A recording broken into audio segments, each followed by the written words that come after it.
दोस्तों नमस्कार। जय हिंद जय भारत। नाम रमेश सिंह। दोस्तों, समय समय पे हम आप लोगों को जो जानकारी है ठग कंपनी या ठग क्रेडिट कोऑपरेटिव संबंधित वो आपको देते रहते हैं। और दोस्तों एक ही चीज़ कहेंगे, आप लोगों का कोई पैसा नहीं लगता है। ज़्यादा से ज़्यादा लाइक और सब्सक्राइब, जिन लोगों ने अभी हमारे चैनल को सब्सक्राइब नहीं किया है वो चैनल को सब्सक्राइब कर लें और ज़्यादा से ज़्यादा लाइक करें और शेयर करें। इसके पीछे एक ही उद्देश्य है, जिससे जो भी जानकारी हो वो आपको मिलती रहे। और इससे एक चीज़ और भी होती है कि संगठन में जब हम 20 करोड़ ठगी पीड़ित जमा करता कार्यकर्ताओं की बात करता हूँ तो लगे कि हाँ, वास्तविक में बहुत सारे पीड़ित हैं और पीड़ित होने की वजह से सारे लोग संगठित हैं और कहीं ना कहीं ये दिखना भी चाहिए। तो लाइक और सब्सक्राइब जरूर करें। दोस्तों, आज मैं कई जगह से हमारे पास कॉलें आई और देखा जाए जो हमारा कार्यकर्ता है, निवेशक तो परेशान ही है, जो हमारा जमा करता है वो तो परेशान है, लेकिन कहीं कहीं जो सिस्टम है, जो तरीका है, जो हमारे माननीय प्रधानमंत्री महोदय ने अपने भाषण में कहा था कि मैंने करीब 3 लाख कंपनियां बंद करवाई, जो 14 में प्रधानमंत्री हुए 3 लाख कंपनी बंद करवाई। बहुत अच्छा काम किया आपने। उनके डायरेक्टर CMD को अगर जेल पहुंचाया तो ही अच्छा काम किया। कार्यकर्ता बेरोजगार हो गया, ये भी अच्छा ही किया है, लेकिन आपने कोई ऐसा रास्ता क्यों नहीं निकाला कि जो पीड़ित जमा करता है, इन जमाकर्ताओं का पैसा कैसे मिलेगा, कब मिलेगा और कहाँ मिलेगा। क्योंकि आज कई जगह से जनपद अमेठी के कलेक्टर साहब के वहाँ व्हाट्सएप के तहत ज़्यादा से ज़्यादा प्रार्थना पत्र लेके लोग पहुँचे। जब करीब 150 प्रार्थना पत्र थे, कलेक्टर साहब जो अमेठी के थे, उन्होंने कार्यकर्ताओं को धमकाया और धमकाने के बाद एक ही बात कहा कि आप लोग एजेंट हो, यहाँ से सीधे चले जाओ, अन्यथा आप लोगों को जेल भिजवा देंगे। जो आपने कानून बनाया, जिसे वर्ष एक्ट कहते हैं, अनियमित जमा योजना पाबंदी कानून सन 2019, इसकी अनुपालना देखा जाए उत्तर प्रदेश में अभी तक सुनिश्चित नहीं हुई है। एक्ट बन गया है, अधिसूचना जारी हो गई है, अनुपालना आज भी सुनिश्चित नहीं हो पा रही है। और दोस्तों, एक चीज़ ये जान लीजिएगा, अब आप लोगों को संगठित जो नहीं हो, ये सबसे बड़ी दिक्कत। सारे लोग संगठित हो जाओ। अभी भी किस समय का इंतज़ार कर रहे हो? हमारा कार्यकर्ता अगर देखा जाए बहुत दयनीय दशा में है।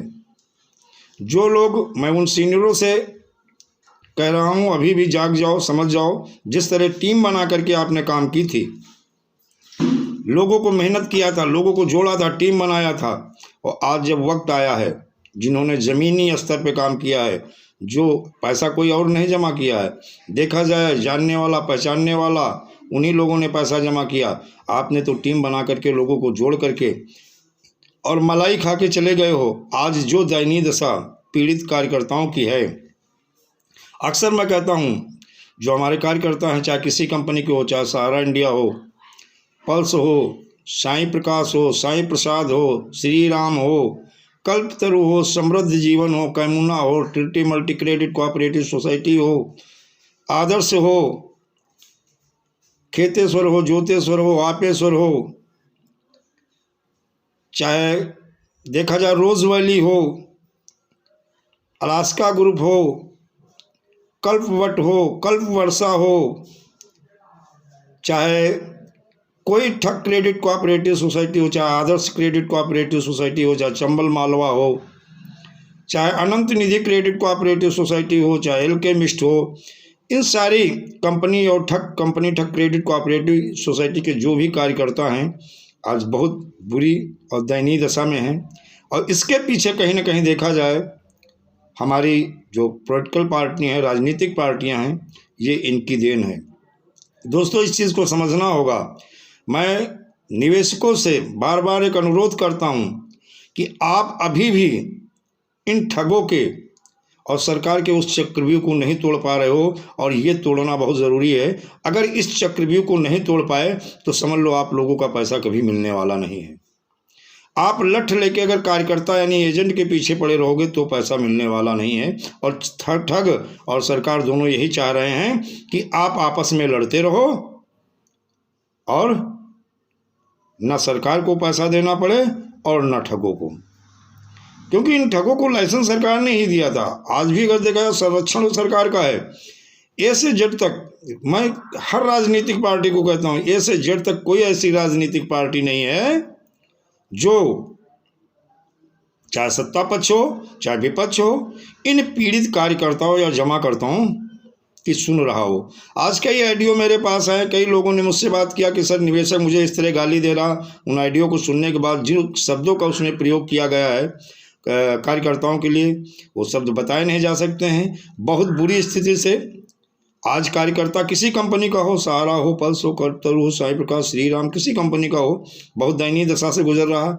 मैं अपने सत्ता पक्ष और विपक्ष से दोनों से कहूँगा कि आप लोगों की जो जिम्मेदारी है उसे आप निभाइए, अन्यथा ये 20 करोड़ ठगी पीड़ित जमाकर्ता और कार्यकर्ता एकजुट तो हो रहे हैं, ऐसा नहीं कि बिल्कुल नहीं हो रहे हैं। अब एजेंट कम निवेशक ज़्यादा आ रहे हैं, और कहीं ना कहीं जितना विलंब करोगे उतना दुष्परिणाम इन राजनीतिक पार्टियों को भोगना पड़ेगा, जिनकी बदौलत आज सत्ता में तुम सुख भोग रहे हो, मलाई काट रहे हो, सारी सुख सुविधाएं भोग रहे हो। ये आपके हाथ से जाने वाली हैं। अब बहुत ज़्यादा विलंब नहीं है। बहुत जगह पे जनता ने, इन पीड़ित कार्यकर्ताओं ने, पीड़ित जमाकर्ताओं ने आपको आपकी ज़मीन दिखा दी है, और अभी बहुत कुछ बाकी है, वो भी आपको देखने को मिल जाएगा। लेकिन अभी मैं भी अनुरोध करता हूँ, या तो बर्ड्स एक्ट की अनुपालना सुनिश्चित कर दीजिएगा, एक टाइम बाउंड में पीड़ित जमाकर्ताओं का पैसा भुगतान करा दीजिएगा, अन्यथा इसके दुष्परिणाम हर राजनीतिक पार्टी को भोगने पड़ेंगे, कोई अछूता नहीं बचेगा। और उन जो कार्यकर्ता थे जिन्होंने जोड़ा था, आज टीम बना करके काम कराया था, मैं उनसे भी अनुरोध कर रहा हूँ, आप लोग भी जाग जाइए, लोगों के साथ आ जाइए, अन्यथा ठगों के साथ आपके साथ भी जो परिणाम होगा वो भी बुरा होगा। ऐसे नहीं मलाई खा के निकल गए हो। आज ये पीड़ित कार्यकर्ता जमाकर्ता ये सभी परेशान हैं। तो दोस्तों बहुत दयनीय दशा में हमारे निवेशक भी और हमारे कार्यकर्ता बहुत ही दयनीय दशा में हैं। आज बहुत जगह से हमें निवेशकों के कॉल आए और कार्यकर्ताओं के आए, कार्यकर्ताओं ने अपने दर्द को बताया। मैं हर जमाकर्ता से यही अनुरोध करूंगा, वो वक्त आ गया, वो समय आ गया, आप सारे लोग एकजुट हो जाओ, एक सुर, एक आवाज़, एक लक्ष्य। बर्ड्स एक्ट जो कानून सेंटर ने बनाया है, जो पूरे हिंदुस्तान में इसकी सूचना जारी हो गई है, कहीं कहीं इनकी अनुपालना भी सुनिश्चित होना शुरू हो गई। राजस्थान में बर्ड्स एक्ट के तहत FIR भी, भीलवाड़ा में 2 FIR हुई हैं। तो अब जो है यूपी में भी हमें ढंग से सक्रिय होना होगा, आंदोलन भी करना होगा, लोगों को जागरूक भी करना होगा, और साथ में हमें विधि सम्मत तरीके से लीगली कार्रवाई भी करना होगा। आंदोलन इसलिए कि ज़्यादा से ज़्यादा जब आप एक लोग एकजुट हो जाते हो तो सरकार के ऊपर उसका प्रेशर पड़ता है, और दबाव बनाने का यही सबसे अच्छा तरीका होता है, जिससे सरकार को लगता है हाँ ये लोग संगठित हो गए हैं या संगठित हो रहे हैं, तो सरकार आपके पक्ष में फिर निर्णय, क्योंकि बगैर डर के कोई काम करने वाला नहीं। जैसे कलेक्टर साहब बार बार अमेठी के कहा कि आपको अंदर कर देंगे। अरे भाई कलेक्टर साहब, संविधान क्या कह रहा है, कानून क्या कह रहा है। मैं उन वहाँ के अमेठी के कार्यकर्ताओं से यही कहूँगा, जो भी पीड़ित कार्यकर्ता हैं, जमाकर्ता हैं, उनसे यही कहूँगा कि माई गवर्नमेंट डिजिटल टीम की जो मेल ID है कलेक्टर अमेठी के खिलाफ, उन्हें आप शिकायत भेजिएगा। बर्ड्स एक्ट में ऐसे प्रावधान है, चाहे वो IAS हो, चाहे IPS हो, चाहे PPS हो, चाहे PCS हो, सबके खिलाफ जो ठगों का पक्ष ले रहे हैं, जो पीड़ित को दर्द को नहीं समझ रहे हैं, जिनकी बदौलत आज सारी सुख सुविधाएं, गाड़ी सब उन्हें मुहैया हुई है, जिनके पैसे से इनकी सैलरी निकलती है, सारी सुविधाएं भोगते हैं, अगर वो अपनी जिम्मेदारी को नहीं निभा रहे हैं तो इनके खिलाफ विधि सम्मत तरीके से इनके खिलाफ भी माई गवर्नमेंट डिजिटल टीम को आप शिकायत करिएगा, इनके खिलाफ कार्रवाई होगी, और कार्रवाई नहीं ये तलब भी होंगे और जवाब भी देंगे, और अगर संतुष्ट नहीं तो इनके खिलाफ भी कानूनी कार्रवाई बनती है। और अब आप लोग इन लोगों के खिलाफ मिशन भुगतान भारत यात्रा सत्याग्रह की दूसरी कड़ी में यही है, इन अधिकारियों को भी सुधार, क्योंकि पहले कहते थे कि फला नेता करप्ट है, फला अधिकारी करप्ट है, अब तो लग रहा है पूरा सिस्टम ही करप्ट है, और इन्हें सबको सुधारना जरूरी है। अगर ये नहीं सुधरे तो फिर वो वक्त आ गया, वो समय आ गया है। क्योंकि मैं जानता हूँ बहुत सारे राजनीतिक पार्टियां हैं, उनमें कुछ अच्छे नेता भी हैं, और अधिकारी जो है आईएएस हैं, पीसीएस हैं, आईपीएस हैं, पीपीएस हैं, बहुत सारे ऐसे अधिकारी हैं जो बहुत अच्छे हैं, ईमानदार हैं, ईमानदारी से काम करना चाहते हैं। कहीं ना कहीं उनकी मजबूरी है, जो ऐसे करप्ट लोगों के साथ में वो नौकरी कर रहे हैं या ऐसी पार्टियों में हैं। जिस दिन आप एकजुट हो गए, एक मंच पे आ गए, वो सारे ईमानदार नेता और अधिकारी ये सब आपके पक्ष में खड़े होंगे और आपके कार्य को अति शीघ्र करेंगे। तो दोस्तों, बहुत सारे आज फोन आए, जमाकर्ता कार्यकर्ताओं के भी आए, और उनके अपने अपने दर्द थे। समय समय पे जो मुझसे हेल्प हो सकती है हम आपको हेल्प करते रहेंगे। अब हम इसी कड़ी में हम आंदोलन जो हो रहा है, जो जन जागरूक चेतना अभियान चल रहा है, तो चलता रहेगा। अब विधि सम्मत तरीके से भी हम कानूनी कार्रवाई के लिए संकल्पबद्ध हैं, और जल्द ही हम कई मिनिस्टरों से भी मिलेंगे, और मिनिस्टरों से मिलने के बाद में कुछ अधिकारियों से मिलेंगे, और बर्थ एक्ट की एफआईआर के लिए ज़्यादा से ज़्यादा हम सरकार और अधिकारियों के ऊपर प्रेशर बनाएंगे। आप सबका सहयोग चाहिए, आप सबका प्यार चाहिए। और दोस्तों, यही एक तरीका है, आप सारे लोग एकजुट हो जाइएगा। पैसा तो 24 के पहले पहले हर पीड़ित जमाकर्ता का भुगतान हो के रहेगा। या तो सरकार अतिशीघ्र भुगतान करेगी, और या फिर सत्ता विहीन हो जाएगी, क्योंकि जनता जनार्दन है, जाग रही है, और जागना तो पड़ेगा ही। और हमारा काम है कि हर पीड़ित जमाकर्ता कार्यकर्ता को एक टाइम बाउंड में पैसा भी दिलाना, उन्हें न्याय दिलाना, और ऐसे भ्रष्ट लोगों को उनका असली जगह कहाँ है वो भी दिखाना। दोस्तों, जल्द ही हम अपनी विधि सम्मत तरीके से कुछ लीगली कार्रवाई करने वाले हैं, और हम चाहते हैं दोस्त आप सबका सहयोग चाहिए।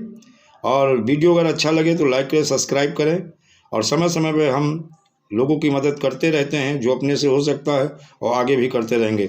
दोस्तों, जय हिंद, जय भारत, वंदे मातरम।